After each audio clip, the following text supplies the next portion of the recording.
برداشتی که من دارم، اگر در دنیا الله جل شانه به من 1000 سال عمر بده، 1000 سال عمر، تمام طیاره ها، تمام ریاست جمهوری ها، تمام خزانه ها، تمام معادن، تمام اسباب، تمام ابزار، تمام فرشته ها، تمام جنیات، تمام انسان ها، تمام چوکیات، تمام زن ها، همه در خدمت ما باشن، از ما کسی حساب هم نگیره، به الله قسم، به الله قسم، به الله قسم، به اندازه 1 دقیقه زندگی بهشت نمیشه. بهشت از زیباتر است، نمیشه این رو بهشت مقایسه کنیم. پس چرا به واسطه راحتی دنیا راحتی بهشت در دست میدیم؟ برعکس اگر در همین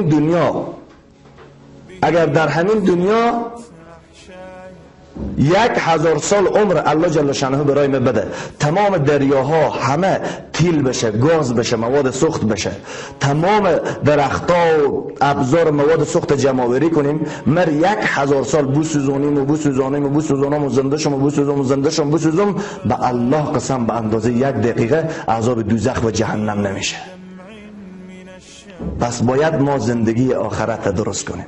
باید کلمه صحیح بخوانیم، نماز بخوانیم، روزه بگیریم، حج و عبادات کنیم، آبروی مسلمان نرزیم، مسلمان تافه و تمسخر و رشقن نکنیم، ایناد نکنیم، ضدگری نکنیم، استفاده جویی از نام الله و رسول و قرآن و دین الله نکنیم، دین را خواهش نفس و شکم خود قرار ندیم، دین الله در بدل دنیای حرام و پلیت و ناچیزی که اندازه پر پشه ارزش نداره